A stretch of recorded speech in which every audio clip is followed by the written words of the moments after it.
and welcome to the all new, all different #1 comics podcast, episode number 67. I'm Dan. That's Bob. Say hello, Bob. Hello, Bob. How are you doing, Bob? I'm doing very good. Good. I thought we'd, kind of break there and ask how you were. I never get to do that. Hey, I mean, I'm glad you picked my feelings. Sometimes. We are a comic book podcast. Each and every episode, we take a look at a brand new first issue comic book and break down the story and art, give it somewhat a review, and let you know if we think that you should move on to issue number 2 or not.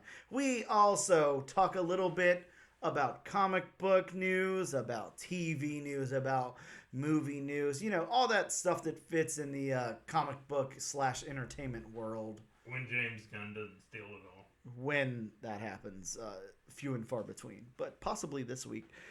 We also talk about what's new at comic book shops this and next week. Bob, this week we're going to be taking a very deep dive into the all-new #1. From Mad Cave Studios, the man with the original Apple Watch, Dick Tracy. That's right. The all-new #1, the man in the yellow hat, Curious George #1. Really excited about this one. Sorry, that's Dick Tracy. That's I don't know, 40-year-old humor, whatever we are. I was going to say Dick Tracy's 1947. I don't think Curious George was born. Oh, okay. So he predates Curious George. I like it. He does. Yeah, we're going to be taking a deep dive into Dick Tracy #1. But before we do that, we're gonna do something a little different this time. Look, it's been 67 episodes. Why not break the format a little bit, right? Switch it up. Just a tiny bit. Yeah. So right after this break, we're gonna put in a break. You're gonna hear like a little, 5-second bumper or something like that, and then you're gonna hear me. That's right, Dan, your favorite other podcaster who's not Bob, talking to Paul Cornell, the very famous comic book creator that you all know and love. All I have to say is Marvel, Max, Wisdom, Beetle Scrolls. You guys know who I'm talking about. So Paul Cornell has this really cool crowdfunded book. It's not on Kickstarter, and I'm going to talk a little bit more about the publisher / site that it's on a little bit later. But it's on this site called Zoop.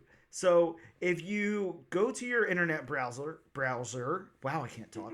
Type in Zoop, that's ZOOP.gg/C//Who Killed Nessie. This book will pop up. Their goal is $20,000. As of right this moment, there is 33 and a half hours left, and they are at $17,157. So they're obviously going to make their goal, but I promise you want to get in on the ground floor on this one. Make sure you get a copy of the 100-page book, Who Killed Nessie? And like I said, you'll hear Paul talking in just a moment after this bumper, and then we'll be right back. Hello and welcome back to the all-new, all-different #1 comics podcast.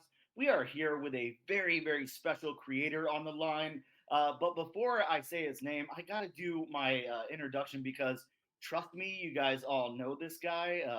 He's written some of your favorite comics, Action, Captain Britain, Demon Knights, Wolverine, Saucer Country, Vampirella, Stormwatch, Dark X-Men before the Steve Fox Dark X-Men, I Walk with Monsters, one of my personal favorite books, The Modern Frankenstein, and the list goes on and on and on. I could go forever, but I'll stop because we have Paul Cornell here. Paul, welcome to the show. Thank you so much for joining me. Well, thank you so much for having me on. Yes, of course. We've got you here for a very special reason. We're not going to talk about all your past projects and all that because, like I said, there is so much out there. All you guys got to do is hit up a local comic book store, or basically anywhere else for that matter to find some of Paul's work. But we're going to talk today about something very special, something that's about to drop, something that you've got a Zoop for, and please introduce it. Go ahead and talk about it, Paul. Well, I'm about a day away from the end of a campaign for crowdfunding a graphic novel called Who Killed Nessie? It's a very silly comedy whodunit set at a convention for cryptids and other mythological beasts. and it's with the great cartoonist Rachel Smith, who's doing the art. And it's the story of Lindsay Grockle, who is the intern at the hotel, who's left behind by the hotel staff, who doesn't know what this convention is about, and is woken in the middle of the night by Bob, the Beast of Bodmin Moor, who is a talking cat, who tells her that the Loch Ness Monster has been murdered. And as the only neutral party in the building, it's up to her to solve the murder before checkout on Monday. And I think it's everyone's story. Who hasn't been asked to solve the murder of the Loch Ness Monster? Right. Metaphorically, anyway. And Brilliant. I love the concept of this. This is so cool. Again, like we're going to talk about the campaign, of course. But where did you even come up with this concept? It's so cool. me and Rachel had always wanted to work together. Mhm. She did a couple of the Doctor Who backups in my Four Doctors for Titan.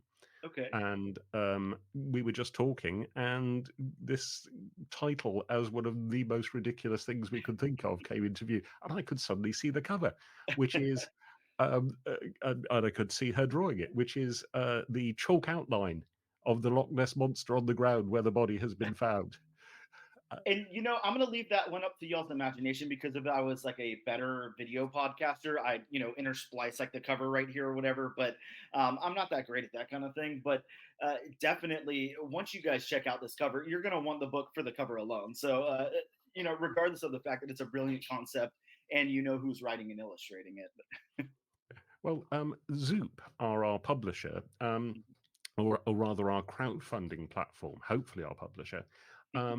They if you put into a search engine just the words Zoop, ZOOP, and Nessie, Nessie, you'll find us. And we've got some it's going to be 100-page graphic novel. We've got some lovely backer levels. You can get some original art. You can get Rachel to doodle on a lovely book plate full of cryptids she's got for the front of the book, which will be signed by us. You can even hang out with us and watch her draw the book that you've bought.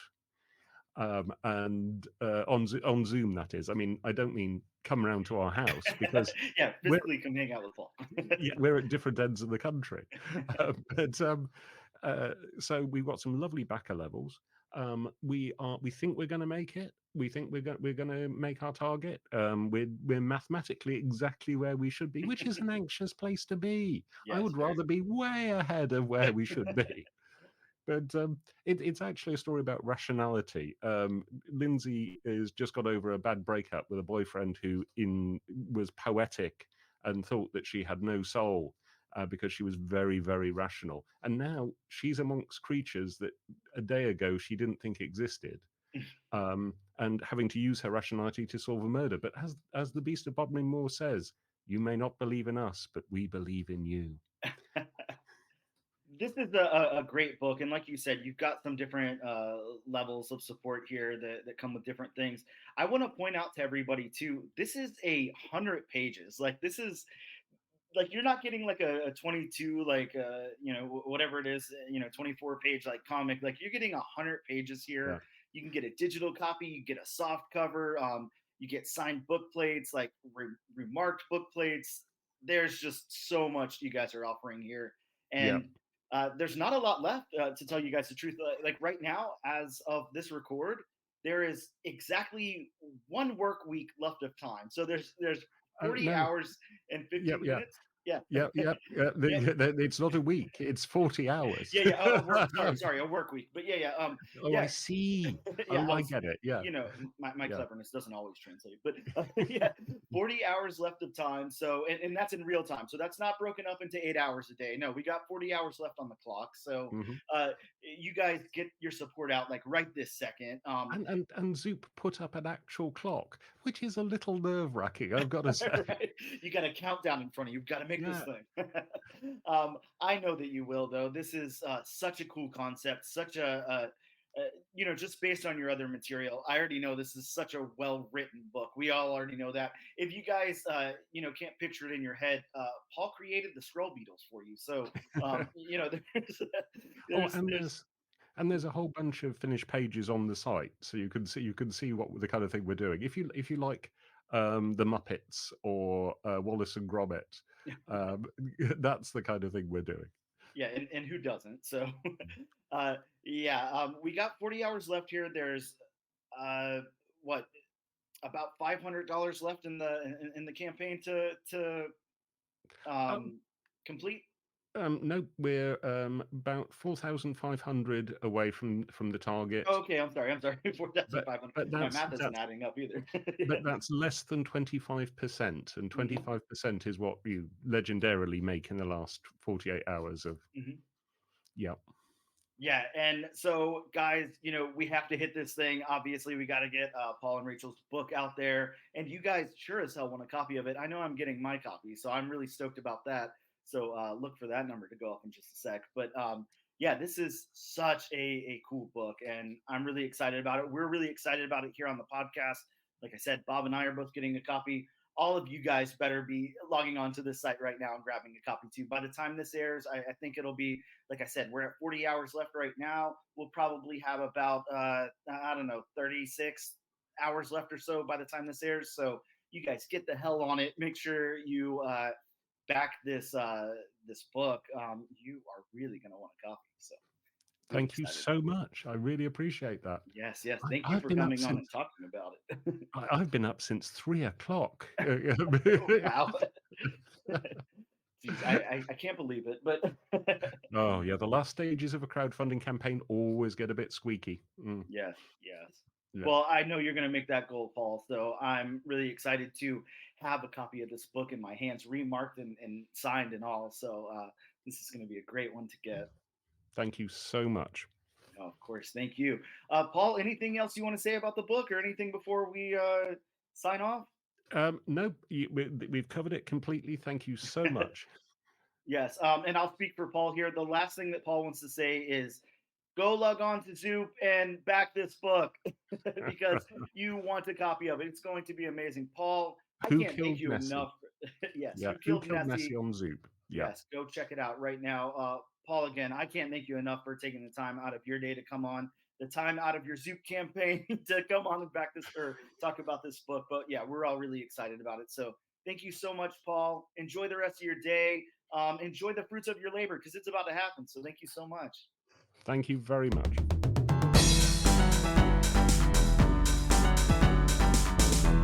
And we are back with episode number 67 of the all new, all different number one comics podcast, here to talk to you all about news. Breaking news. Bob, there's honestly not really any news this week. It's a pretty news light week. I have one piece of news and then one trailer we're going to break down. I'm sure we'll be able to talk about the trailer. What trailer are you talking about? A Bug's Life, Part 3. Oh, I was looking forward to that movie. Yes! I don't know. Was there ever a sequel to A Bug's Life? Is there a Part 2? I don't think so. I don't think there was ever a sequel. Bob, I mean, I'm just saying, you could be right in that. Maybe it's one of the, 10 Harry Potter movies? It could be. So, in news this week, again, News Light from Boom Studios. This is, I can't say, even though there's not a lot of news, this news is sad to me. I don't know. Boom Studios has announced, and Hasbro have announced, that the final issue of the Mighty Morphin Power Rangers epic 8-year run is going to be coming out this July. So wow.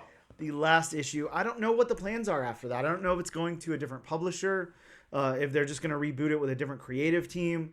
I didn't really see that news out there, but it's like an 8-year run. Like what did I just pick up today? Issue 119, I think. So yeah, I'm guessing there's going to be issue 120 next month, and then well, I don't know. I think it says July. So yeah, we've got May and then June and then July is this last issue. So maybe I'm not sure what issue it's ending with. It's a one shot. It's not a issue proper that it's ending with. So I'm not exactly sure what's happening there, but I'm sad. And I'm hoping that it's not leaving Boom Studios because they have other Power Rangers books. They've got different stuff going on. Ranger Academy. Yeah, Ranger Academy. They have the return. Yep. There's different stuff going on at Boom. So hopefully the property is not leaving Boom, but I'm not too sure. Hopefully it's just getting a reboot or something. Maybe the Pink Power Ranger is going to come back and write the entire series. You never know. Amy Jo Johnson, I mean, she's doing a good job on the return. So I don't know. I can't speculate on what's going to happen, but I do know that they have announced it's coming to an end. So sad about that. That is crazy. Yeah, really crazy. Bob, the next thing we're going to talk about is what we're going to talk about here. Bugs Life 3, the trailer dropped. There's so much stuff going on in it. We get to see an ant. There's a ladybug. There's... Yeah, I can't do it anymore. I'm sorry. Right? I can't do it anymore. It's just not working. But of course, Deadpool Wolverine, Deadpool 3. I don't know what... I actually don't know what the proper name of this movie is. I think it's Deadpool and Wolverine. Okay. I think once they did that, they kind of dropped the Deadpool 3. I got you. So, yeah, this trailer came out, and wow, Bob. I don't know how many times you've watched it, but... That is the question. Not have you seen it? How many times have you seen it? Yeah, and this is a highly, highly anticipated movie coming out. Actually, and me and a buddy of mine were actually talking on the phone, and I told him, I don't know if you got this while watching the trailer. I have not been this excited for a movie in a long time. Yeah, this looks very, very good. And we already know this is going to be good. Like, there's no way to mess this up. I don't think. No. I think it would take... You would have to, like, try to mess this up to mess it up. Like, this is going to be good. I mean, Ryan Reynolds and Hugh Jackman look like they're going to have a lot of fun with it. Oh, they're definitely going to have a lot of fun. I mean, they seem like they have such great chemistry. Yes. Yeah, they really do. They're on screen together, just really tearing it up. It looks like a lot of fun. It looks like... I have heard somewhere that somebody was critiquing it and saying they liked it a lot, but all the cussing seemed forced or whatever. And I was like, I didn't get that impression. Like the cussing and the violence, like it doesn't seem forced to me at all. No. This is, it's almost like when people say stuff like that, you're thinking like, are you not familiar with the character? I mean, I'm not saying that, you open up a Deadpool comic and there's a lot of cuss words, but there's a lot of bleeped out cuss words. There's a lot of stuff going on. I was gonna say you can not say it, but people know it's true. Yeah, exactly. It's Deadpool. But yeah, this is really fun. I don't know. There's a lot of things to talk about. Just a bit. Yeah. Lots and lots. Let's talk about the fact that it is the only Marvel movie releasing this year. That's crazy. Which is probably much needed because Marvel's quality of movies haven't exactly been, of course we know, have not been well received. Yeah, we've talked about the superhero movie fatigue for a while and all of that, and which that may be true to an extent. I don't know if it's superhero fatigue as much as they're just they've got their hands in too many pots at one time. Yeah, sure. So by doing one movie, I mean that's less hands that you have to extend. Here's my question though, before we get into it. Do you think that I mean, I heard your opinion, like, you think it might be a good thing, but like, do you think that there's a chance that might, like the hardcore fans that are looking for more content and all of that, aren't getting it, are going to start dropping off or whatever? I mean, it is too less content is twofold. I mean, yes, like you said, I mean, you could have fans who are looking for more content. You could have them dropping off. Yeah. On the flip side, if that content is quality, if that less is more, so to speak, then fans are gonna, be fine with it because it's gonna be really good quality. Yeah. Yeah, you're right. And I want to talk about, this is like a side note, I guess, but let's talk about, kind of like what's planned, and this stuff kind of changes all the time. So don't quote me on any of it. There's different sources in front of me, whatever. But this movie's supposed to drop July 26th of this year. Currently we have X-Men 97 on Disney Plus. I am guessing this is still accurate, that the Agatha Darkhold Diaries is still supposed to come out in fall, or whatever it's whatever the name is. It's supposed to come out on Disney Plus in fall of this year, and then from there everything's 2025 and beyond. So we've got Captain America: Brave New World, Valentine's Day, Bob. Just saying, take your date to Captain America. But yeah, on February 14th, 2025. And Thunderbolts, May 2nd, 2025. This is the one that kind of blows my mind. I'm like, how are we going to do like a Thunderbolts team movie and get people who are saying there's, fatigue out there or whatever with these movies and stuff? Like, how are they going to make that work? That one's really confusing to me, because there's going to have to be a lot of money in this thing. Like, just with the cast alone. You've got David Harbour. There's just a lot going on there. Florence Pugh. You've got there's so much. there's so much. And I have heard theories, and I don't know if you've read these theories, that the Thunderbolts could actually be a secret Dark Avengers movie. Especially with the Sentry being involved in the movie, because we all know famously, he was a member of the original, team led by Norman Osborn. Yep. That could be really cool. I'm looking at, the cast there and everything we have. We have the Black Widow, we have Ghost, we have the Red Guardian, we have, Taskmaster. We've got, like a whole bunch of different stuff going on. Taskmaster Light. Yeah, well, Light. U.S. Agent. It's interesting, and also I wonder, even though I hated this movie, with the success of the Suicide Squad movie, the more recent Suicide Squad movie, like how you kind of do this, like, and it holds up, and people don't just think it's like, kind of derivative or whatever. I'm just not sure that this was the best planned move for Marvel. Well, I mean, and Marvel may be hoping that they have another Guardians of the Galaxy on their hands. Sure, but my problem with it is these are all characters coming from somewhere else that are all like established, somewhere else in a movie, in a show or whatever. So everybody's familiar with them. I feel like, the big reason that Guardians worked the way it did was because, number one, MCU was doing so well.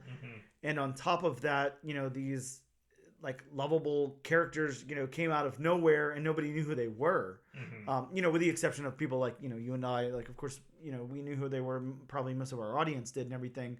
But for the general movie going audience, they didn't know who these characters were or anything. They're like, oh cool, it's a Marvel project, it takes place, it's like in space, whatever. It was like a different concept, and it was done well, of course. So I feel like that's why it took off. But this is just like a whole different ball game. I'm not sure. I don't know. Anyways, this was a side note of a side note of a side note. So we'll go to the next one. But the fantastic. Wasn't there a movie made about that called Inception? Ooh, well, maybe. Bob, could this be a podcast inside of a podcast inside of a podcast? Podception. Oh no, I'm scared now. We've got the Fantastic Four dropping July 25th, 2025. That's the Pedro Pascal. Yeah, I'm not going to go into the rest of the cast, but yeah, it's the Pedro Pascal one. You know who's in it. And this one I'm not 100% sure on, because I've heard, we've obviously heard so many different things about it. Blade, November 7th. Is this actually going to happen? Who really knows? No. Yeah, I remember reading a little while ago that it was going to happen, that it was like for sure, but they said that before and then it wasn't. We've got the Ironheart series on Disney Plus. That's supposed to come out sometime next year in 2025. I don't know. I think that's like a huge swing. I'm not sure about that one. King Dynasty. Bob, is this actually happening? Is this still going on with? As far as I know, it's happening. I mean, it's Like, I'm just I waiting don't for them to think come out and say never mind. I don't think it's going to be called King Dynasty Yeah. anymore. You know, of course, we all know, you know, based on that character, it'd be very easy to recast. Oh yeah. It's I don't know. I mean, I do know, and sorry, the date for that one right now is May 1st, 2026. But the of course the general, you know, consensus online or whatever is everybody is like, okay, it's Doctor Doom instead. You know, Doctor Doom, Yeah. Doctor Doom. Yeah. They want Doctor Doom, but yeah, we'll have to see what happens. Then we have a TBA for Daredevil Born Again on Disney Plus. A TBA for What If Season 3, which we do know we're getting a Season 3. Mm-hmm. A TBA for Armor Wars, which is not a Disney Plus. It's supposed to hit theaters. So that's supposed to have James Rhodes dealing with his Iron Man technology, you know, falling into the wrong hands and all that. And an untitled live action Wakanda series on Disney Plus. I don't know. Who knows if that'll ever really happen. That's Eyes of Wakanda animated series. So yeah, that one, I think it's past its early stages of development. I think I'm not sure, but Spider-Man the Freshman Year on Disney Plus, animated. Marvel Zombies on Disney Plus, again to be announced. Vision Quest on Disney Plus to be announced. Wonder Man on Disney Plus to be announced. Avengers Secret Wars scheduled to hit theaters May 7th, 2027. I don't know, Bob. I don't know what's going on with that one. Nova to be announced. And yeah, that's kind of like what's on the docket, apparently. So again, we were like heavy in side note territory there, so you'll have to excuse us. I mean, they've got all these projects planned, Mm-hmm. but I mean, when when they first started, when Marvel first started making the MCU, Mm-hmm. I mean, they had Ant-Man planned, and I mean, Yeah, that got pushed back. Well, I guess here's my question, and I know I've presented this to you before. I won't use my same examples as I have before, but like, why instead of taking these things that kind of look like they're not going to work? I'm sorry. I feel like Thunderbolts isn't going to work. I feel like Ironheart is not going to be that well received. Mm-hmm. I feel like there's things in there that are like semi-interesting. Yeah, the King Dynasty would be cool. Do I think people want that right now? No. I think there's too much like weird stuff that's not weird enough. You know, why not do something crazy like the Werewolf by Night special? That was something crazy and it worked really well. It was really well received. Why not dip into like the horror aspect? I know they're trying to do Nova, but why not dip into like the real like spacey sci-fi type of thing? Like, why not go somewhere else aside from the traditional superhero thing? Because they have so much IP of that. So I'm just not sure, why continuing to go down the, same thing over and over again that clearly has like a lot of backlash right now. You just want a Dupe and Maggot series. I would love a Dupe and Maggot series. I'd watch that all day long. But I don't know. I just feel like there's so many different ways we could go here. Right. Right. So I don't know. Why not give some of these directors that are making like B horror movies and stuff the reins on something crazy, give them something weird to do or something. I know Werewolf by Night's taken, Man Thing's taken, but there's plenty of other stuff out there. Plenty of it. Give me the Living Mummy. I don't know. Give me something. Frankenstein. Exactly. I mean, he exists in Marvel. He sure does. So does Dracula. But yeah, Dracula does. I don't know. I'm confused about this. Anyways, going back to our original piece of news here, the Deadpool Wolverine trailer. Steer the shit back. Yeah, I know. That's the only film that's planned to be released this year, unless they drop a surprise on us. You never know. That could happen. So let's. I'm just going off Screen Rant's list here because we haven't sat down together and compiled our own list or anything. But obviously we'll have stray thoughts and everything from the trailer, anyways. But let's comment on some of the stuff that Dave pointed out about the trailer. And their number 10 and a 10 list here is that Wolverine isn't respected in his universe. And Deadpool and Wolverine's Logan variant lacks respect from those around him. Is this something that you felt was like a big, I don't know, point in this trailer or anything with all that going on? I don't know the trailer per se, but even going all the way back to Logan, I felt that was the case. That people just didn't respect Logan anymore. People didn't respect Wolverine. I mean, he had just gotten older. He wasn't as feared as he was at one point in time. So, I mean, I didn't get that from the trailer per se. I just got that from the characterization of Logan, even from, the last Wolverine film. Yeah, and I think the only thing that they're really putting in there, in this trailer is, kind of that opening where he's asking for a drink or whatever, and the bartender just tells him to leave, and he says, you're not wanted here or anywhere else or something like that. And, he just still wants that one drink. But next up is Deadpool and Wolverine fight in the void from Loki. And Wolverine wears his classic suit.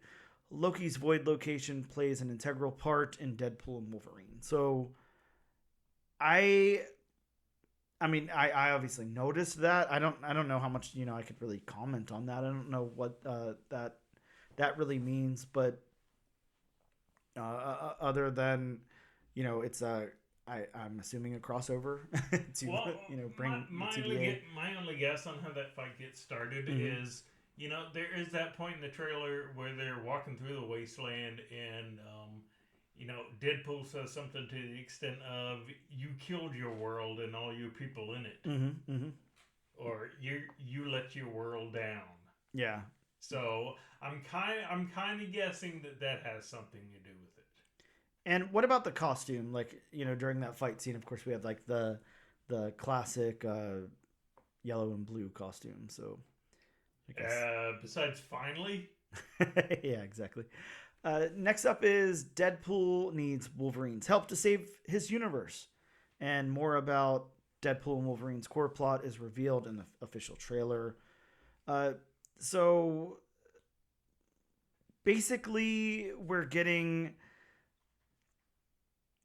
the Wade's induction into the TVA, and in that first teaser trailer, and then sorry,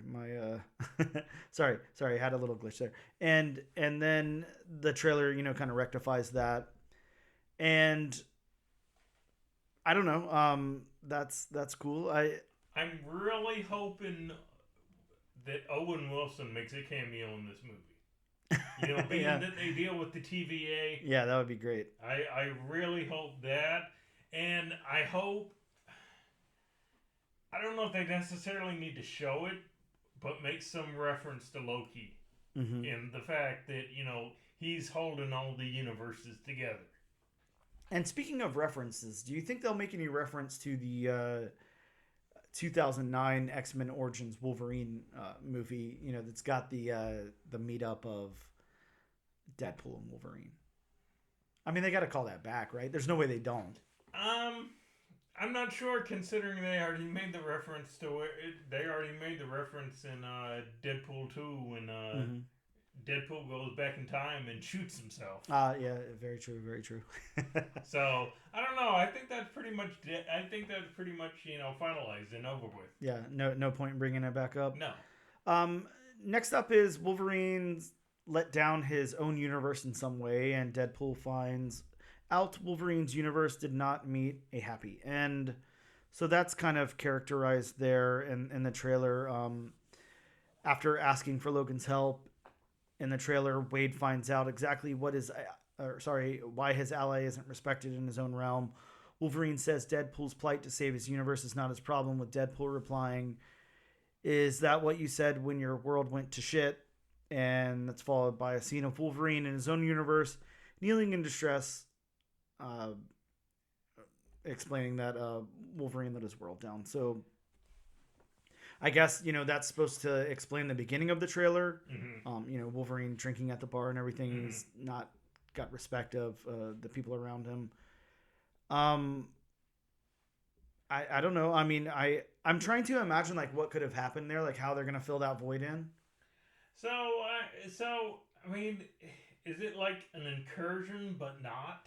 Yeah, are they doing maybe incursions but not? Perhaps. Yeah. Who knows? How about this, Bob? What about the Cassandra Nova reveal as the villain? So. Yeah, that's talk about a villain that unless you're a hardcore X-Men fan, mm-hmm. you are gonna be so confused about. Oh yeah. Because, I mean, shoot, when's the last time they even used Cassandra Nova in the comics? I honestly don't know, but I haven't been keeping up with Powers of X, so it could be in there. I don't know. Possibly.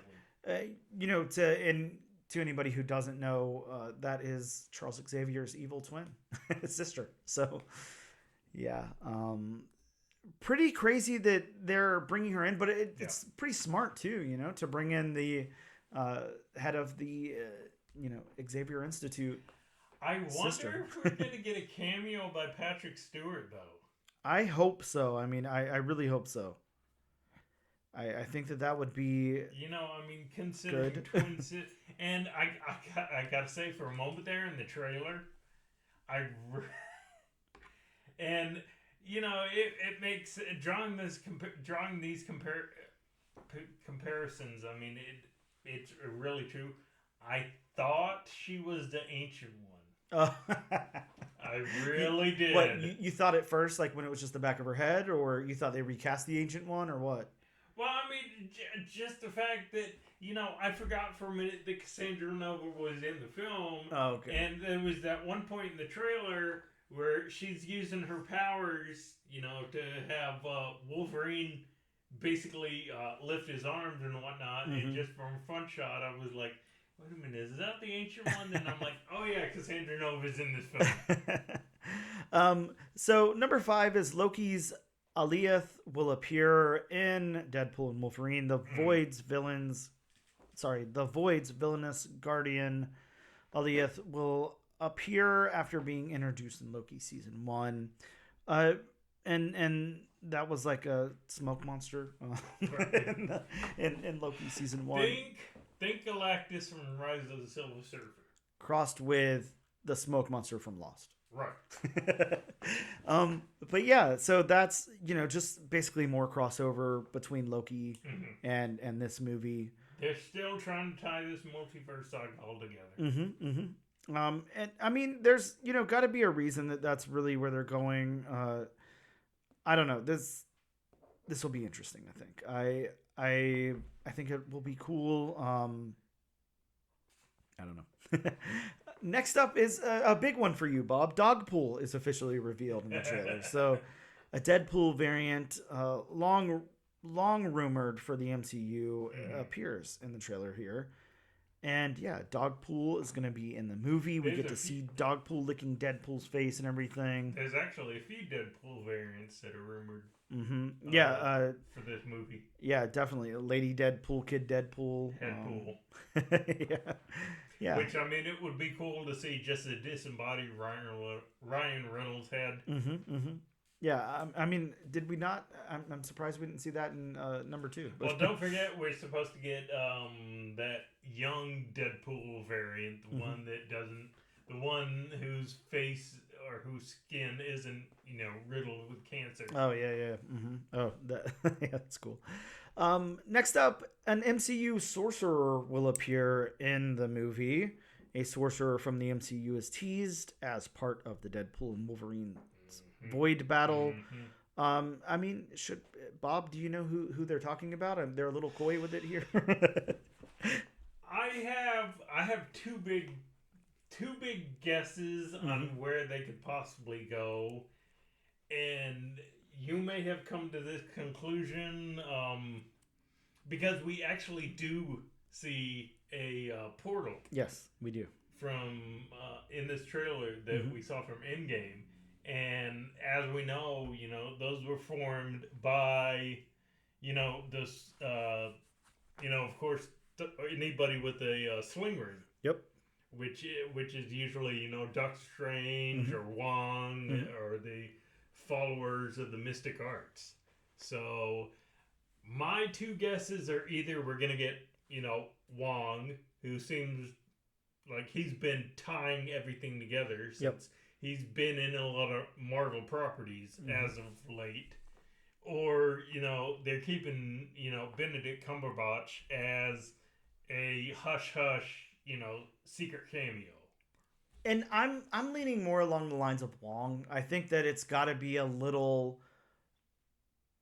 I don't know. I think that the actual Doctor Strange would be like a little too much in this movie because, we've already got Logan. We've already... I don't know. I mean, it definitely could happen.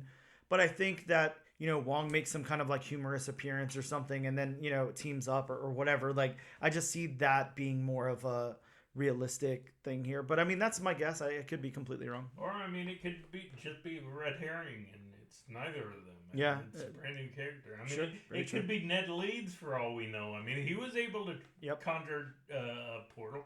Yeah, very well could be.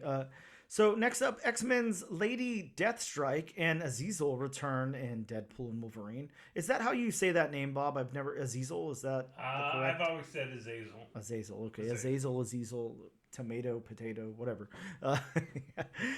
Two members of the X-Men's Brotherhood of Mutants will appear. Well, I mean, actually, there's, a couple more that are, supposed to appear in that movie. Toad is rumored in that same scene, whether or not it's Ray Park. Sabretooth is rumored in that scene, whether or not it's, Tyler Mane from the original. Or, it could be Liev Schreiber. I know he was rumored at one point. Yeah, and I mean, okay, yeah, cool. Either way, or maybe it's just I don't know. Yeah, could be recast with somebody else in there, but and the character. Then there is Pyro. I mean, he's pretty much been confirmed, and it's pretty much been confirmed. It's the original actor. Yeah, returning to that role. Yep. Yeah. So. Again, cool there. And, one of the last thing on the Screen Rant site, and then we'll, do our stray observations or whatever, is, kind of one of the big ones. Ant-Man's skull forms Cassandra Nova's base in the void. So a pruned Avenger, Ant-Man serves as the villain's headquarters in Deadpool and Wolverine. Like, how perfect is that, Well, I mean, whether or not it's, just his head, or if it's his entire body and we just don't see it. Yep. It could be, Pym Falls from the Old Man Logan storyline. Very true. Very true. But yeah, this is really cool. It's a nice big Easter egg. Yeah. And there. I see what you did there. Thank you. Yes. But yeah, I like this one. It's cool. I think that this is probably one of my favorite parts of it because I will say this, for my money, I like Deadpool. I don't have any problems with Deadpool. I mean, I got the first appearance of Deadpool right here somewhere behind me. I don't know, right there. But yeah, I like Deadpool. I like the newest series that's written by Cody Ziegler. And I'm in and out of Deadpool. I think a lot of times Deadpool is a little too over the top for me. It's kind of like Deadpool and Harley Quinn. Like I can just, I can read a book or see, you can something. Take them or leave them. And not even that. I mean, I like them in small doses. I think that they're great in small doses, but like too much of one of them is a lot. Exactly. And as well as I do, being around the community that we're around and stuff, you got those people who are huge fanboys for both of them. They have Deadpool stickers all over their car. They're wearing a Deadpool shirt, whatever. Like they're really into it. I don't have any problem with that. To me, it's just too zany. Like it's like, I want a little bit of seriousness. I don't want just goofy all the time. I don't want just like, it's a little too much. So, I think that this is like a perfect, this is like one of my favorite things. It's a nice callback. It's good. It's not too much, and it's still funny or whatever, So I like it, and I think that's cool. What about? I'm sure we have tons of stray observations and stuff about it. I obviously want to talk about that last little scene, the cocaine part. I think that's really my favorite part. That's the whole avocado joke from the first movie. Yeah. Which if you've seen, there were a whole lot of takes that got cut out before that one got approved. Yeah, and Bob, I don't even know, off the top of my head, I don't recall who that character is. Blind Al. Blind Al. Okay, Blind okay. Al. So... Played by the great Leslie Uggams. Okay, well, thank you. Yes, thank you that you have that information off the top of your head, because I was like, I don't even know. I mean, I remember watching both Deadpool movies. I watched them both once. They were fine, whatever. But, yeah, Deadpool is talking to Blind Al, and I think Blind Al brings up cocaine, something about cocaine. I don't know. I don't remember exactly. I've only watched the trailer a couple of times. I didn't, write down any notes or anything on it. But, yeah, and then, Wade, comes out and says, hey, that's the one thing, Kevin Feige, or I think he just refers to him as Feige, or I think, but yeah, he's said we can't say cocaine or whatever. And then Blind Al just starts listing all of these different, code names for cocaine. All of them are true. Are they? Okay, yeah, I didn't know. I thought maybe I'd look that up later, but I didn't want to get my phone seized by the FBI. But and then, of course, Wade joins in, and that's just a fun conversation. That's really good. I like that part. I think that's the Deadpool we want to see. Now whether it goes too over the top in certain areas or whatever, that's a good mix right there. I like that. I think that was really cool. So that's I don't know. I mean, that's pretty much my stray observations on it. This breaks it down well enough. I don't know. What else do you have? So, and I'm sure you've seen it, and I'm sure most of our listeners have seen it. Mm-hmm. But the sign for the building that Wolverine and Deadpool walk in front of. Oh, yeah. Tell me that's not the best one of the best jokes in a movie you've ever heard. Yeah, that's really good, and it's fun, and yeah, what Bob is talking about there is Liefeld's feet only, just right? Feet. Or just feet. Okay, yeah, just feet. Yeah, and famously, of course, we all know Rob Liefeld has been called out a million times for not drawing feet, not being able to draw feet, kind of cutting off his art before it hits the feet, or the feet look weird or whatever. So the cool thing is, while a lot of times Rob Liefeld is not the best sport about being the butt of a joke, he is he's usually pretty okay with his feet jokes. He's like, okay, I don't draw feet, whatever. I definitely think he's embraced this. Yeah, he has, and just to call it out again, Rob Liefeld, has made a huge career on comics and done a lot and everything. But again, I've got the New Mutants '98 right behind me. First appearance of Deadpool. I mean, there's feet on this cover. You got Domino's feet, you got Gideon's feet, you got Deadpool's feet. So there's feet there. It's just, that's not his favorite thing to do. So no. Feet and a giant Captain America puffed out chest, but right.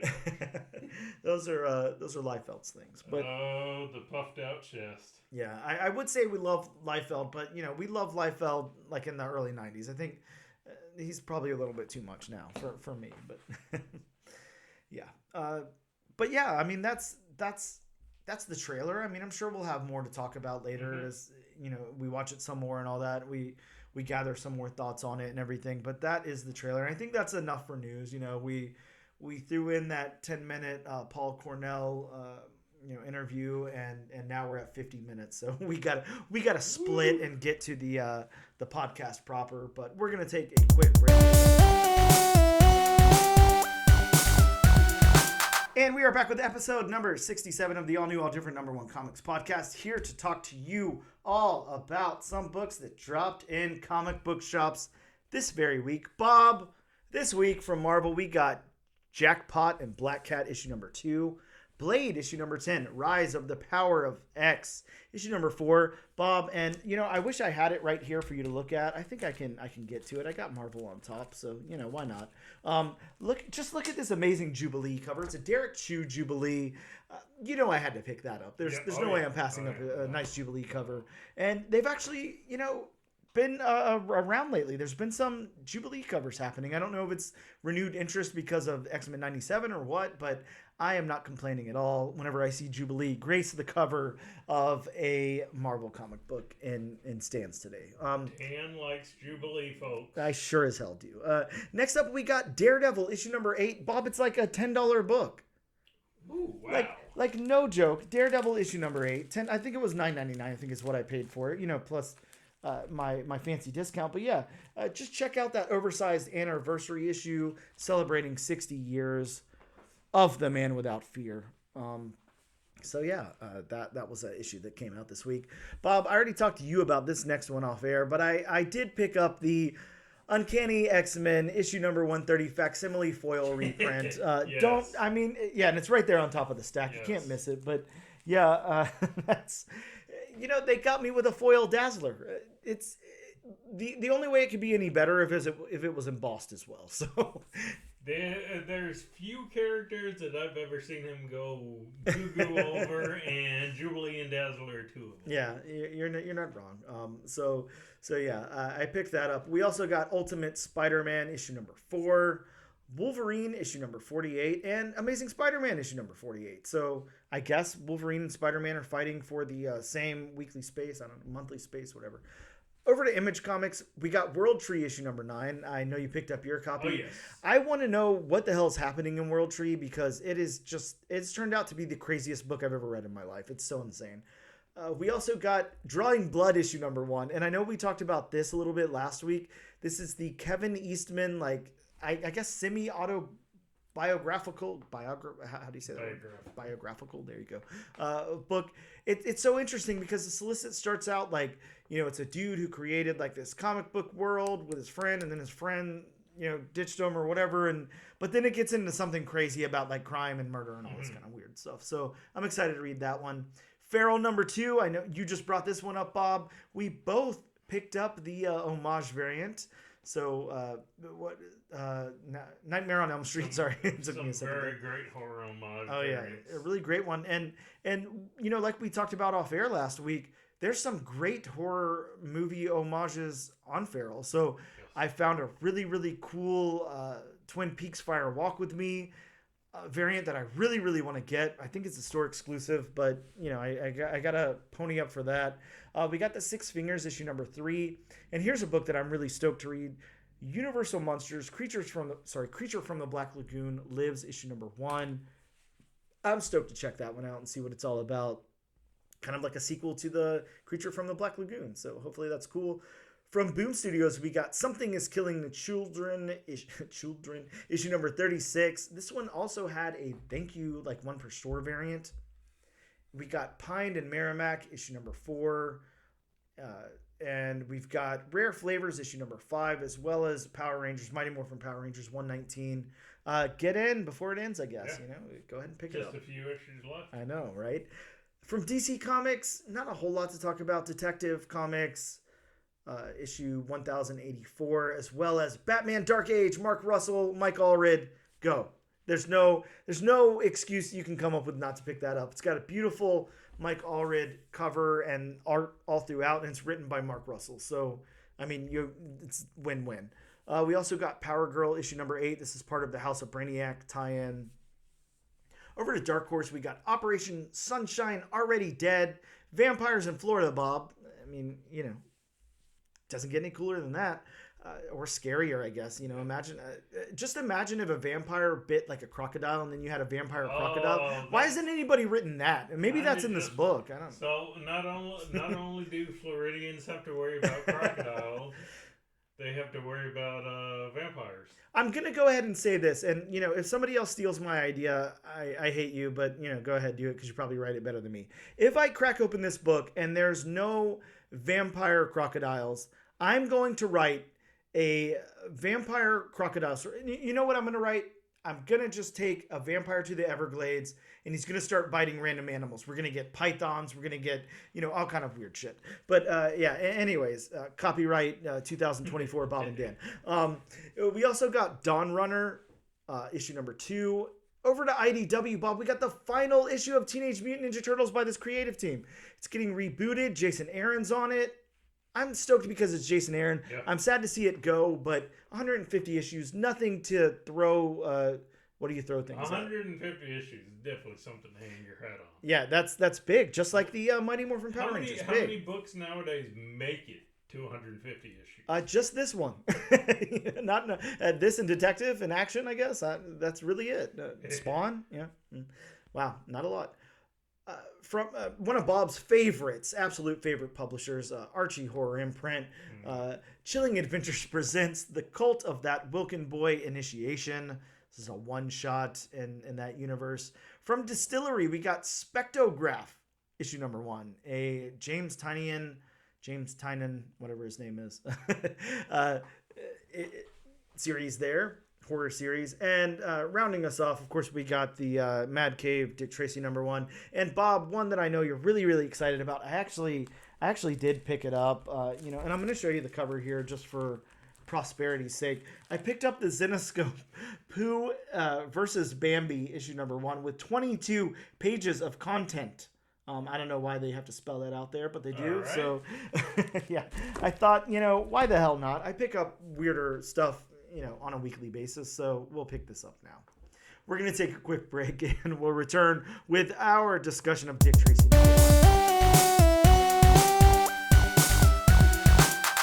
And we are back with episode number 67 of the all-new, all-different number 1 comics podcast, here to talk to you about Mad Cave's new number 1, Dick Tracy. Yes. That's right, Dick Tracy. If you're as old as me and Bob, or, I don't know, close to our age or anything, you are very familiar with Dick Tracy because Bob, they made that cool movie like in the early 90s, right? Yep. And that was Dick Tracy. Dick Tracy, of course, famously a comic book strip for a long time. Made it into some comics as well. I remember seeing a really cool Mike Allred Dick Tracy illustrated cover. Maybe, I don't know if it was the entire book, but obviously that certainly fits his style, so that was really cool. But let's talk about Dick Tracy number 1 here from Mad Cave. Again, they've picked up the license for Dick Tracy. So Dick Tracy number 1 from Mad Cave Studios. A new era for the iconic detective starts here. From best-selling and acclaimed authors Alex Segura and Michael Morsi, as an all-new noir-infused, I almost went all-new, all-different, noir-infused chapter in the Dick Tracy legacy kicks off with superstar artist Geraldo Borges. In the aftermath of World War II, the country stands frozen, waiting for the next shoe to drop.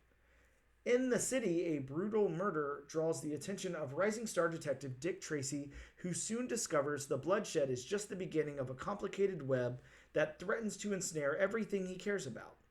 Blending the classic elements of the Dick Tracy world, including his iconic villain, supporting cast, and unforgettable Watch Radio, with a hard-boiled and realistic take, Dick Tracy number 1 kicks off a fresh and modern take of the iconic detective that remains true to his rich history. Talk about the creators for just a sec here. I already named a few of them.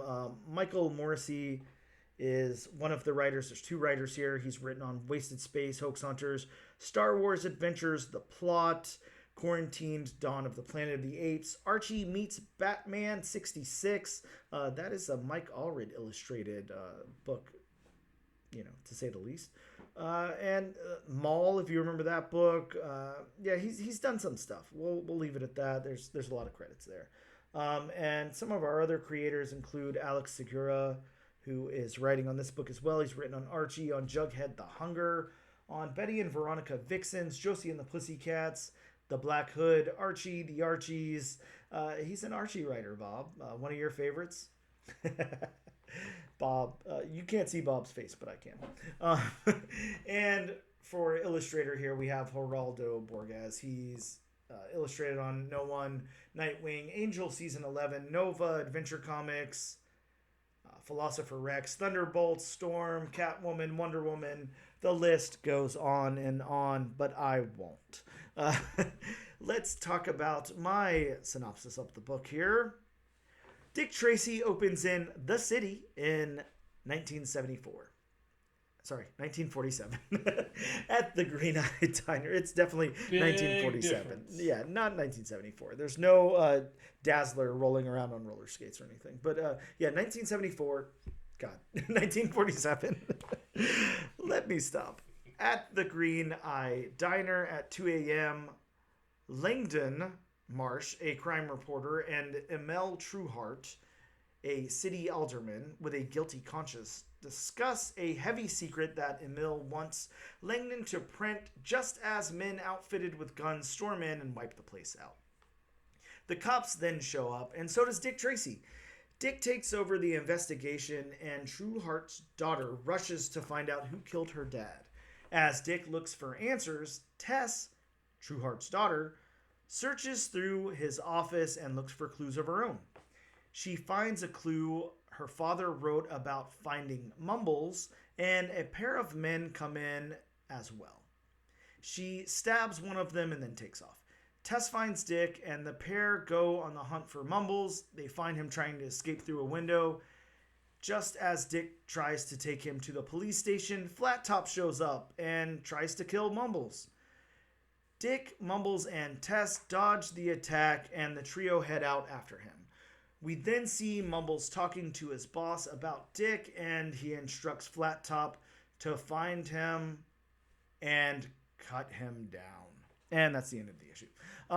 Bob, there's too many Dick Tracy villains that look like the boss at the end there, so I don't know which one it was. I don't know if it was Big Boy or somebody else. I'm guessing that's supposed to be Big Boy. Yeah, there's a lot that look exactly like that. They've got the coat, the tie, the hat, the cigar. The stereotypically drawn mob boss. Yeah, there's a lot of them. So I didn't want to attribute it to any one, but I assumed it was Big Boy. I gotta say, if it's supposed to be Big Boy, I mean, they're definitely not taking any inspiration from the movie, because that looks nothing like Al Pacino. Yeah, not so much. It's not looking like Al Pacino, but that's okay. I'm good with that. Yeah. Bob, let's talk about this book. This is a book that we read. Let's talk about the story. What did you think about the beats here? I mean, the beats worked. I mean, it was like your by the book, cop drama whodunit. Yeah, I will say they didn't really take any chances with the story beats here. I'm okay with that. This is the first issue setting up a new run of beloved character that's been around for a very long time. So I would kind of hope that they would play it a little safe, at least in their first issue. I don't want to see any big swings, because then you have big misses. I don't know. I'm kind of indifferent on it. Mm-hmm. I mean, yes, you want to kind of play it safe, especially when you have established IP, as opposed to stuff that's brand new where you could swing for the fences. Yep. But I kind of would have liked to see a little bit more risk taken with the story, so to speak. I'm just wondering what they could do, setting it in that time period and it being Dick Tracy. I'm wondering what they could have swung for, but I mean, I'm with you. It's not like there's not a way to pull that off, because there is. Yeah, and like I said about the beats, I mean, how I thought the beats worked. It was by the book. Mm-hmm. I thought it was too by the book. It was very by the book, and by that, I did my synopsis there, but it's got two guys who are trying to get some secret out. Right. They get killed. Dick Tracy comes in. Somebody goes after I mean, not that to a T, but that's what happens. Not that there's a bad thing with it. Mm-hmm. I just thought it was too safe. Yeah, it was safe. I guess what they're betting on here is the world of Dick Tracy. They want people to come in for this world. Right. They're playing it safe. They're doing this world. But again, that doesn't mean this is the first issue. That doesn't mean they don't mix it up some in later issues or whatever. But yeah, as far as the beats of this, it is very, very safe. It's a very paint by numbers. How about the dialogue in this thing? This is interesting to me because I was expecting that 40s, slang and dialogue all over the place. I was expecting it to be printed all over this book, and it really wasn't. No. There was the tiniest amount. Yeah, I mean, it was, basically dialogue you'd hear pretty much nowadays. Exactly. Yeah, there wasn't much to differentiate 1947 from 2024, year Or of the Bob. 1974, Exactly. whoever you're talking Yeah, about. exactly. I mean, there'd probably be a little bit more cocaine if it was 1974, and maybe Dazzler would roll by. But yeah, other than that, dialogue-wise, yeah, I mean, it was. I mean, there wasn't a risk taken. I can't say that, but it was written in like a very contemporary voice. It seemed like so. I thought that was a little interesting. Yeah. I'm not sure if it was intentional or if they just didn't want to alienate, 2024 readers with this kind of like forgotten jargon. I guess I'd be scared of that too as a comic book writer. We're pretty far removed from that kind of thing, and we don't have many callbacks to it now. So how do you introduce that and not make it so tropey? I don't know. I'm not going to say I have much of an opinion on it. It's just, again, it's very straightforward. Mm-hmm. So the narrative of this book, then, maybe that's something we could get into a little bit more. The narrative structure here, it's again, pretty safe. It's pretty comic booky. It's pretty, we're taking the narrative of our characters who are, talking at that point or whatever. I think, again, with expectations, and I haven't seen Dick Tracy in a very long time. I haven't tried to rewatch it in a long, long time. I don't know if you have. I haven't really read much Dick Tracy, especially not comic strips or anything. That's kind of out of my wheelhouse. But I was expecting like a little bit of an internal monologue or something. And we definitely didn't get that. It was just characters talking. I mean, the narrative definitely works here. There's no problem with it.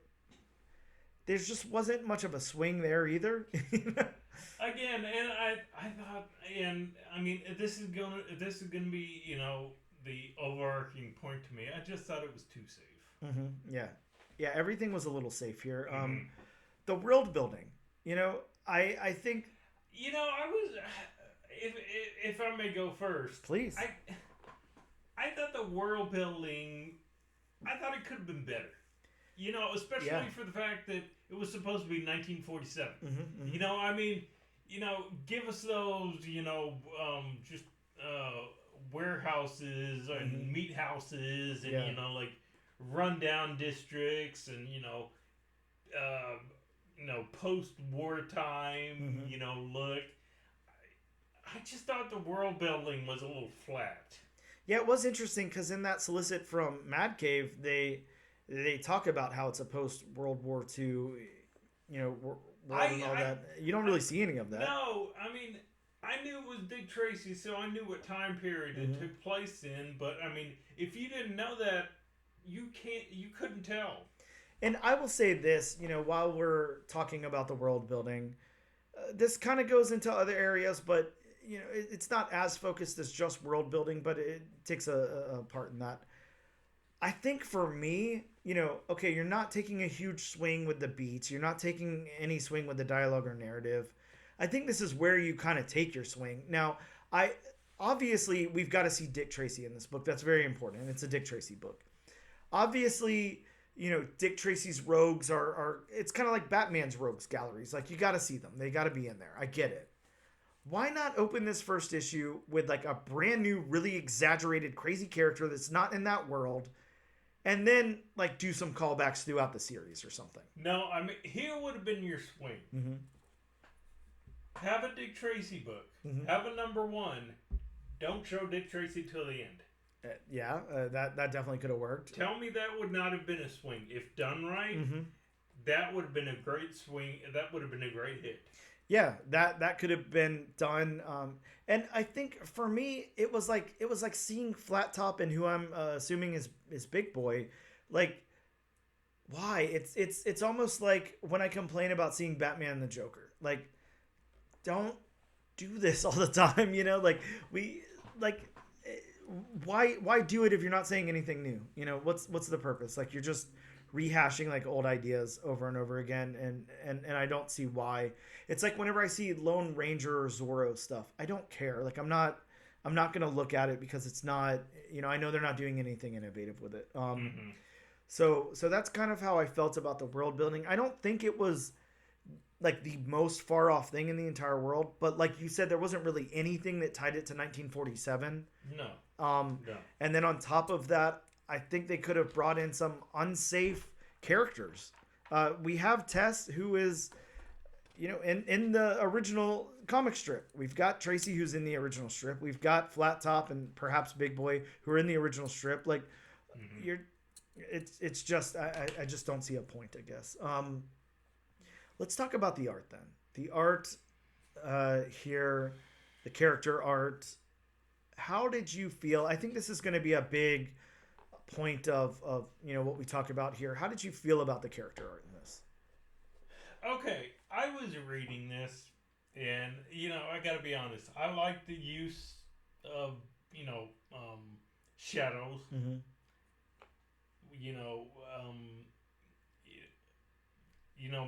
More the use of not totally shadows, but I mean shadows where they should be shadows. Yep. And, stuff like that. And I was fine on these character designs from a distance. Mm-hmm. It was when they did close-ups. Okay. And I gotta say, especially I haven't opened this one panel of a 3/4 view of Dick Tracy's face. Mm-hmm. It looks like Dr. Doom's face. Yeah. Yeah, I can see that. I mean, just the characters' faces, especially Dick Tracy himself. It just seems too robotic and stiff. I mean, just not enough. I mean, I've got it open to one panel of Dick Tracy. If you want to look at what I'm talking about, mm-hmm. He's just got kind of like a bewildered kind of look on his face, like what's going on. Mm-hmm. Mm-hmm. And I mean, I don't know. There's just something about the faces which just I can't totally get behind. I'm with you. They're a tiny bit off in some kind of weird way. And on top of that, like we had talked about taking chances and stuff like that. So I think that this might not be his normal style or whatever, but it's not like stylized really for the time. Like it's not. Like I talked about Mike Allred earlier, and obviously I love Mike Allred, but imagine Mike Allred on this book. It would be very stylized. It would really work. So I don't know. It's interesting. I'm with you though on the character art. I think my problem is the lack of taking any chances here, or either take a swing or either really pay homage to the original. This is like somewhere in between, and I'm just not feeling it. No. It's not done bad. The art's good. This is a good artist. But for the book it is. Yeah, it doesn't fit the book. Right. Which I mean is important. You can have the greatest artist in the world. You can have, great art. But I mean, like we said before, if it doesn't fit the tone of the book, then it's just gonna be, some very pretty art, but mm-hmm. I mean it's just not gonna fit the book. Yeah, I'm with you. I don't know. Just it's not enough here. It's mm-hmm. something's lacking is all I can really say about it, which is disappointing because again the art is very good. It's a good artist. How about the backgrounds? Let's try to separate that for a second. Separate our opinions and look at the backgrounds of this book. You're the guy with the test. Yeah, I do really like the backgrounds. Yeah, the backgrounds are fleshed out. They work well. There's a lot of detail in them when there needs to be. Mm-hmm. There's not a lot of panels where it's just nothing. Mm-hmm. Plain color, which is really nice to see in backgrounds. I'm going to say this, though, and while it's not necessarily a complaint about the backgrounds, because, again, the backgrounds are good, there's like a level, like a attention to detail in the backgrounds that's in this book, a pretty high level of it, and I'm not seeing that translated to the characters at all. So, like, it's a weird contrast for me, and that's not a critique of the backgrounds, again, because the backgrounds are really good, but it's just confusing. I'm a little confused by it. Do you think the backgrounds are too fleshed out for the characters? Again, like I would rather see somebody super stylized, I hate to keep calling Mike Allred out, but like he is my favorite artist. So, but just imagine a Mike Allred, background here with characters on the foreground. Like that would really, be like a slam dunk in this book. And this art just like is falling really short for me. How about the locations? We do get some locations here. They're, kind of all over the place. I don't know exactly like how to say that. I think that that's probably the best thing going on here is the locations, but I think the locations really work. We get the diner, we get the, alleyways and streets and stuff like that. We get the, what I'm guessing, I don't know the characters well enough to know who the guy that Dick Tracy is talking to, like in the apartment that's cooking breakfast or whatever is, but. That's the chief. Oh, okay. Not the chef, but the chief. It's at a house or something, though, right? That's not like at the police station, is it? Yeah, I don't know whose apartment that is.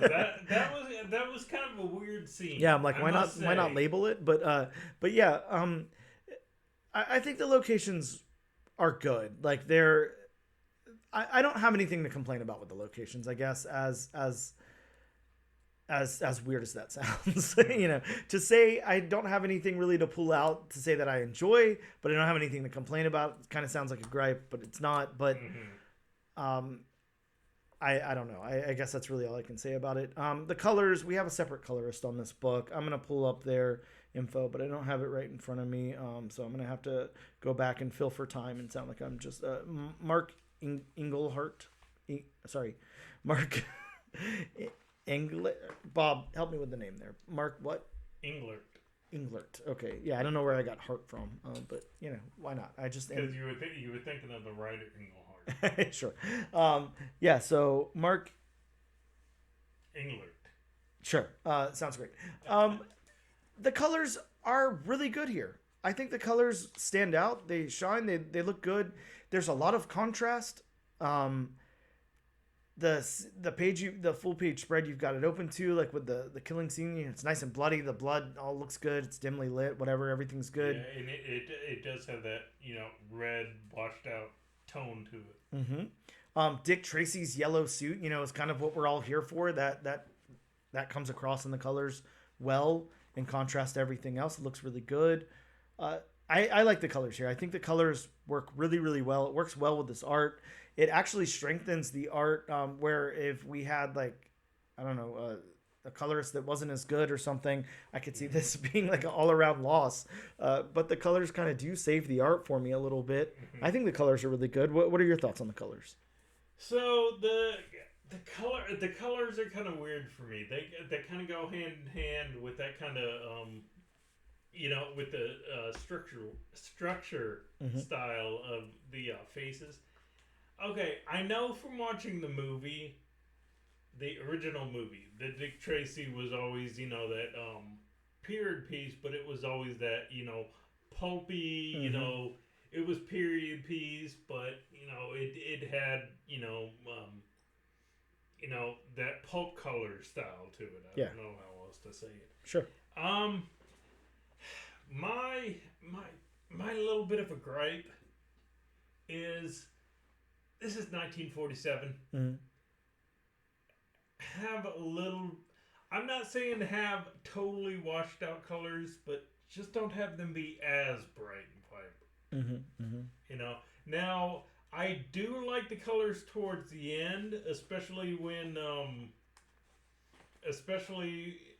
when Flat Top is doing the drive-by. The colors get a little more washed out, and especially, of course, it's nighttime by then, but when Flat Top is talking to who we think is Big Boy, I think the colors work then. I think in the first half of this book, when it's daytime, being that it's 1947, being that it's a post-war era, world, I would have liked to see, the colors maybe not be as vibrant.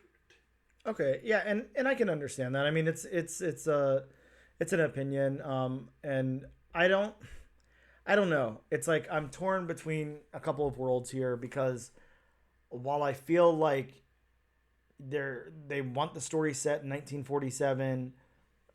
The locations and stuff are supposed to reflect that. The story's supposed to reflect that. I don't feel like the art reflected that. Right. So I'm not going to dock the colorist for not doing what the artist didn't do beforehand, I guess. So I get what you're saying. And I don't disagree, but Yeah, I do like the colors in this book. I think they look good. I'm not,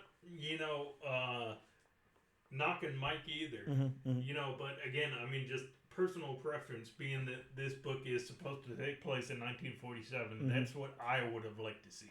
Yeah, and I think I agree. We would both have liked to see Right. a lot more 1947 in this book than what we got. Yeah. But yeah, that's where that lands. So that brings us to our big question here. Is it enough for either of us to move on to issue number 2 or not? Are you interested? I'm assuming they're planning like a long run. I don't really know. I mean, there's on League of Comic Geeks they've got like 3 issues I think listed here. So. So I don't know how long they plan on going or whatever, but is this enough to like bring you into this world? As much as I like Dick Tracy, I like the Warren Beatty movie. I like Dick Tracy as a character. I just, again, and I got to go back to the fact that I just think this issue 1 was too safe. There was no,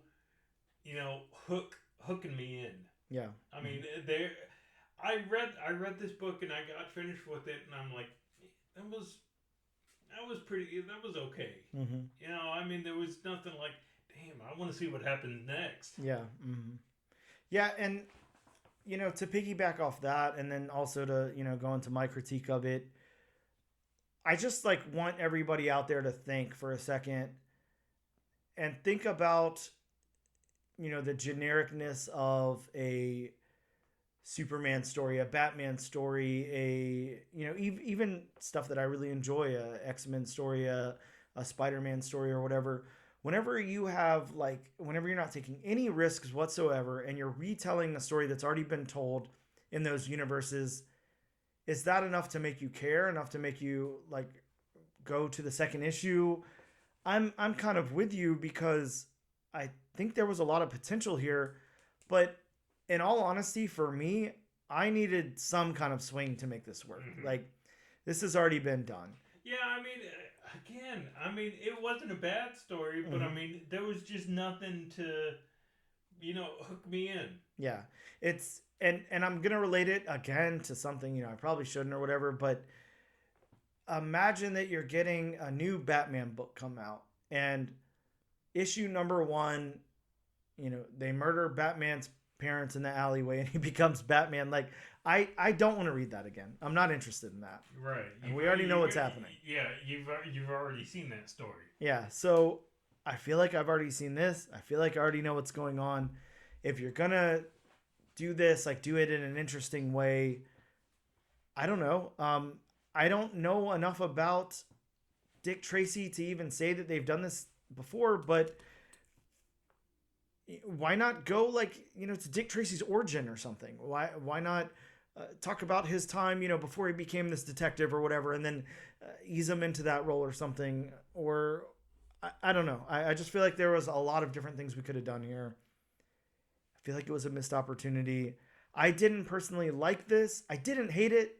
It's not the worst thing I've ever read. It's not the worst thing I've read this year. It's definitely not the best. Again, I just thought it was too safe. Yeah, I agree. It's not enough for me to justify going to the comic book shop next month and spending $5 on issue number 2, and I can't suggest that you guys do either. So with that being said, it was a play it safe, paint by numbers adaptation of Dick Tracy. If that's what you're looking for, go out and pick it up. Yeah, it's not what we were looking for. If you're a Dick Tracy, if you're a really big Dick Tracy fan, of course you're gonna enjoy this book. Yeah. But if you're just a casual Dick Tracy fan who knows him from the movie and knows what Dick Tracy is about, then it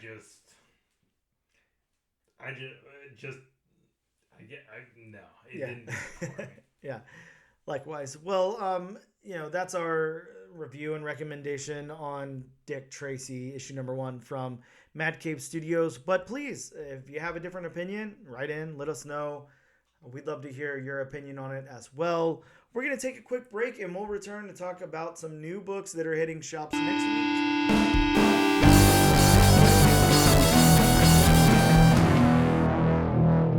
And welcome back to the all new, all different number one comics podcast, episode number 67. Bob, we're old. Let's talk about some new books that are dropping in local comic book shops next week. But of course, before we do that, I have a very, very important announcement to make. Stop what you're doing and listen. It's disclaimer time. Everybody, it's disclaimer time. Gather around for disclaimer time with Bob. Oh, I like it. You got more and more. I know, right? It's evolving, you know? You really need to set this to music. So, like I say, this week and every week, these are just a handful of books coming out next week. So, if you want a more in-depth list, please consult elsewhere. Send a smoke signal. Dan's favorite, a Harry Potter owl. Man, I'll always take a Harry Potter owl. I'll 100% of the time take a Harry Potter owl. I'll also accept, walking up to your local comic book shop from however many miles away you live and banging on the door after they're closed and telling them to, go on their little catalog of books that are coming out and tell you each and every single one. Tell you all about the creative team, tell you all about the synopsis. At the end of this episode, I'll put Bob's phone number in so you guys can call him. Oh, God, please don't. Call him at midnight. He'd love to wake up and talk to you about all the books that are coming out next week. You'll be able to call me for one day, and then I'm going to make a phone call of my own. Oh, no. Alternately, hit up Paul Cornell, the guy who was just, you just listened to the little interview of. He would love to tell you every comic book that's coming out, especially his own. If you live in Jacksonville, Florida, like Bob and I do, you can hit up Gotham City Limit, talk to Jonathan, talk to Ben. Let them know you want to know what books are coming out next week, and they will gladly tell you. Please and thank you go a long way. They sure as hell do. Please. Thank you.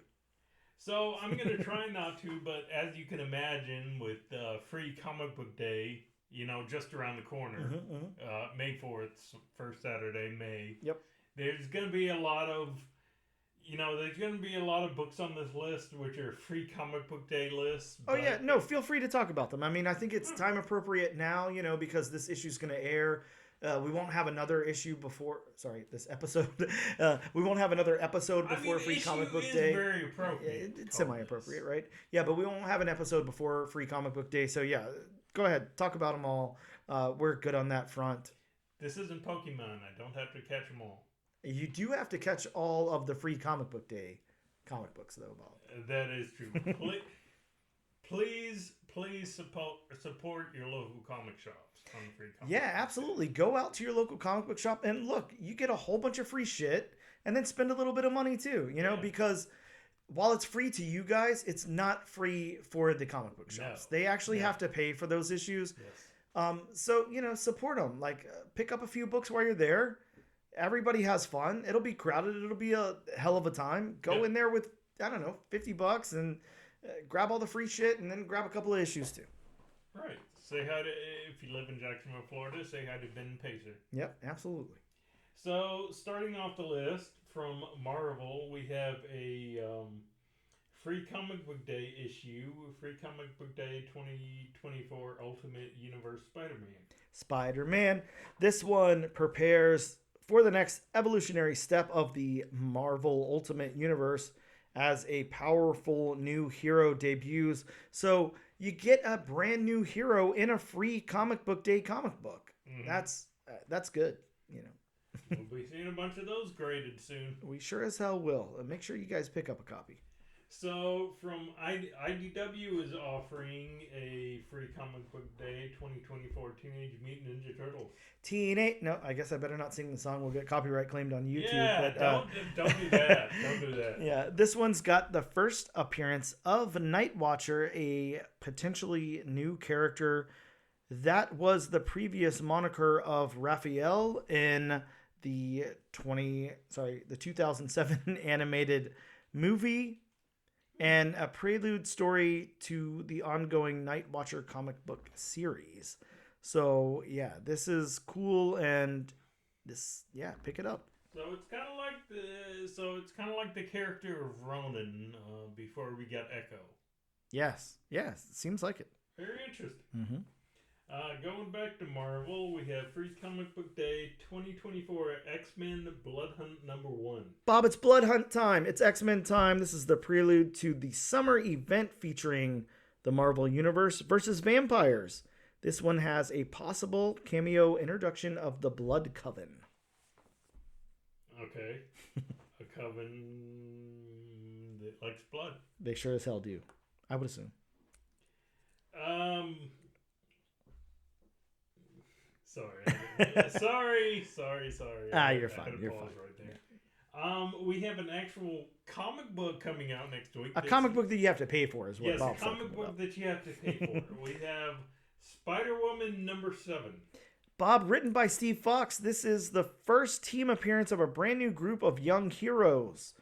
We don't know what that group's called. No. But the only way to find out is to pick up Spider-Woman 7. It can't be the Young Avengers. They've already been done. Sticking with Marvel, one that I'm actually interested in, and I love the cover, by the way. Yeah, that is a cover. Get Fury #1. Get Fury #1. It's got a nice homage to ASM 129, the first appearance of Bob the Jackal. Oh, yeah, you're right. The Jackal. Okay, yeah. Nobody else. Just the Jackal. Just the Jackal. Just the Jackal. This is part of a 5-issue limited series that takes place in Vietnam with the Punisher tasked to assassinate Nick Fury. Yeah, so it's a very interesting premise. It sure as hell is. Sticking with Marvel, we have Star Wars The Phantom Menace 25th Anniversary Special. Man, I feel old. Bob, I just want to know how excited you are, how many copies you're getting, how many of the variants you're getting. I want to know everything. This one's got a 1 in 25. It's got all kind of stuff. I imagine you're going to buy out the entire comic book shop for this. This is an exploration of the earliest days and a secret inner life of Anakin. You know, I gotta say, I mean, of course the prequels. I mean, they were better than the sequels. They were better than the last 3. While they weren't great, I did see this movie 5 times in theaters. Oh wow! But then again, I chalked that up to the fact that I was 18, and this was the first new Star Wars movie since 1983. Wow. I skipped this one in theaters. You know, I didn't watch it until years later after it came out. I was just in a weird spot. I was such a huge fan of the original trilogy, the prequel trilogy, and I don't know. I just didn't have any desire to see any of this stuff. So, or sorry, I guess not the prequel trilogy is this trilogy, but right. you know what I mean. Plus, I'm not gonna lie, I kind of had a crush on Natalie Portman. You and the rest of the population. And it introduced us to Keira Knightley, which nobody knew about until later on. Natalie or Kieran, if you're listening, Bob's number will be at the end of the show. That one I won't change my number for. Fair enough. Okay. Sticking with Marvel, we have a new Deadpool Wolverine World War III #1. Bob, just in time for the movie, just a little bit before the movie, but this one has the first appearance of Delta, a villain who will potentially trigger a war. There's that potentially. It could happen. Yes, it could happen. Going over to Image, we have Free Comic Book Day 2024 Energon Universe Special #1. Yeah, and this one's the anthology of 3 stories. And this one's interesting, too, because, as you know, this one is, like, even though it's a free comic book, you know, it's free. You can pick it up at your local shop for free, as long as they don't run out. Yeah. They're selling on eBay. People are buying these already. Already? Yes, they're buying them. They're pre-ordering them. They want to make sure they get a copy. I'm not sure why. I mean, I have some speculation, but yeah, this is like a hot book already, and it's free. Wow. So, make sure you pick up a copy if you can. That's crazy. Sure. Yeah, if you can. Yes. If you're telling me about that, people may try to, pick up multiple copies. Yep. Mm-hmm. Hopefully, most comic shops have like a policy in place. You can pick up like one of each book or something. Right. To make it fair for everybody. Of course, who knows? Comic book shops are notoriously either shiesty or really friendly, so it just depends. Yes. Going to Dynamite, one that Dan and I are looking forward to, Dan more than me, Space Ghost #1. Bob, this is going to be great. I'm really excited for this. Of course, it's from Dynamite. There's 4,000 variants of it. They're all really, really cool. This is written by David Pepose. It's going to be really good. David was on the show a few episodes back to talk to us about this. He is really excited about this book. And one of the greatest things that I've noticed is like when a creator is really, really excited for their project, the way that David is excited for this, that's usually a very, very good sign. I mean, he like poured his heart into this thing, did a lot of research, came up with a really cool story. I'm really excited for this book, Bob. And I thought I recognized the artist who did the cover art. Yes. Francisco Mattina. Yeah, an amazing. I love his cover art. Oh yeah, it's really good, and that's the A cover. So his work on DC Metal. Mm-hmm. Oh yeah, amazing stuff. Fantastic. It really is. Going back to Marvel, we have Blood Hunt #1. Bob, Blood Hunt's finally dropping. We're finally getting the big epic event.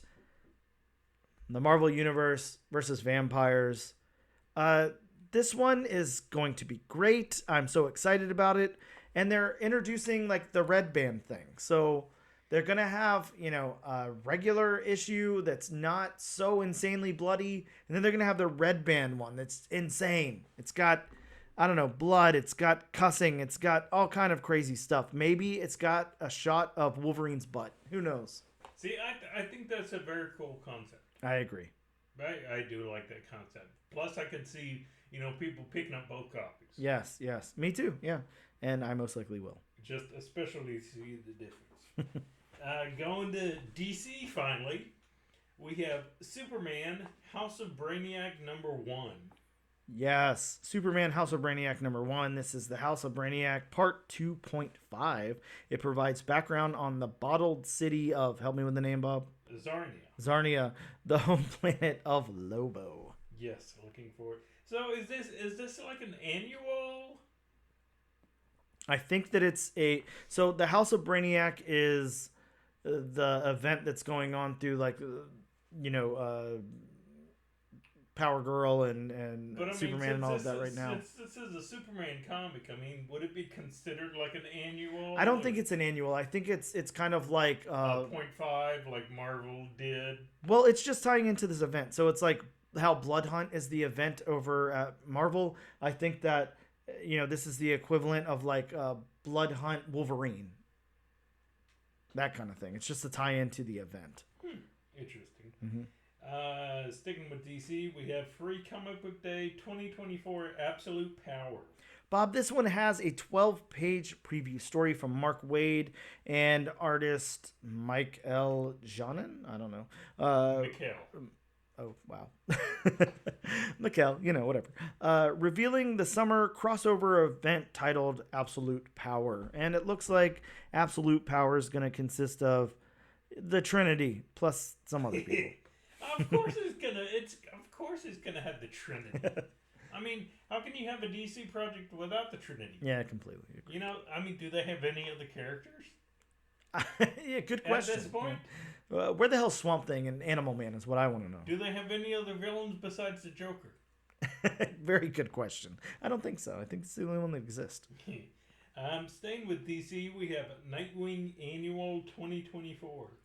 Bob, this one has the origin of Bay Bennett, the ex-girlfriend of Dick Grayson.